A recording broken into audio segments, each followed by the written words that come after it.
If you think the ceasefire brought stability, look at what happened within hours. Israel was bombing Lebanon. Iran was still responding against Israel. The Houthis were still active. So, whatever was agreed to on paper, the reality on the ground told a very different story. And to be fair, Israel had already indicated that Lebanon would not be covered by that arrangement. But that is exactly the point. This was never a neat, self contained conflict. It is a network of overlapping fronts, overlapping actors, and overlapping incentives. Most of the coverage is still focused on the Strait of Hormuz. And that makes sense. It is one of the most important choke points in the world. A huge share of global oil moves through that corridor, and Iran's own exports remain heavily tied to Asian demand, with most of its crude and condensate exports going to China. But Hormuz is only half the picture. The other half is the Red Sea. And this is where the broader strategic picture becomes much more dangerous than most of the headlines suggest. On one side, you have Iran projecting power and influence through the Gulf.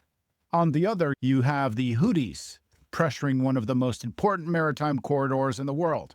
So now you are not looking at a single pressure point. You are looking at multiple pressure points interacting with each other. And that's the whole point. That matters because this is not just about oil. Yes, energy is the obvious story, but it is also about fertilizer. It is also about helium. It is also about container traffic, insurance costs, rerouting, and the continuity of industrial supply chains that most people never think about until they start to break.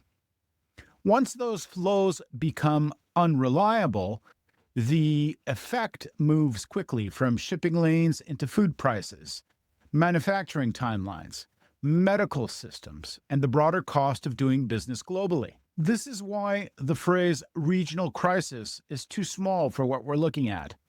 This is a global commerce story. It is a supply chain story. It is a strategic access story.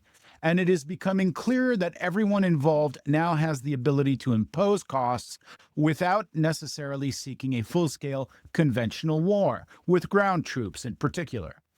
That is what makes this so unstable. The danger is not only deliberate escalation. The danger is sustained pressure, miscalculation, or miscalculations, plural, and spillover across multiple corridors at the same time. Now, layer in China. There has been a lot of media chatter about China's role. The core reality is simpler. China is deeply exposed to the stability of these routes, and it remains the main destination for Iranian crude exports. So Beijing has a direct interest in preventing a wider disruption, even if it does not always express that interest in public language that is as forceful as Washington's. Then there is Russia, and this is the part too many people are skipping over. Whenever this region becomes more volatile, Russian energy regains strategic relevance. Even where the revenue picture is uneven month to month, volatility in the Middle East makes Russian barrels harder to ignore for buyers trying to manage price, supply, and political risk.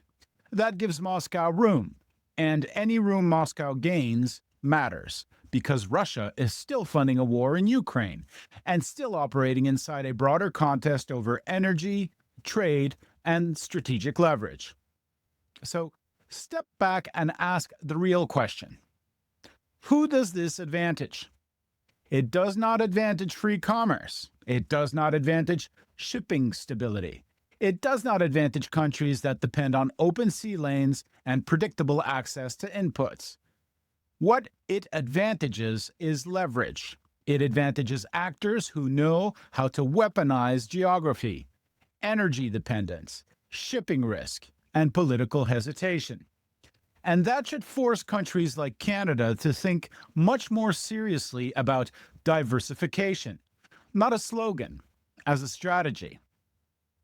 That means diversifying trade relationships, diversifying supply exposure, and thinking much harder about the Western Hemisphere. South America should be part of that conversation, especially countries like Brazil. It's heading into a 2026 general election cycle, and these political directions matter because alignment, market openness, and commercial predictability are no longer secondary issues. They are strategic issues. The world is not getting easier to navigate. It is getting tighter, riskier, and more political.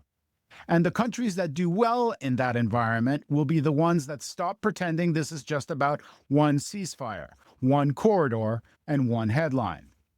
Because it isn't.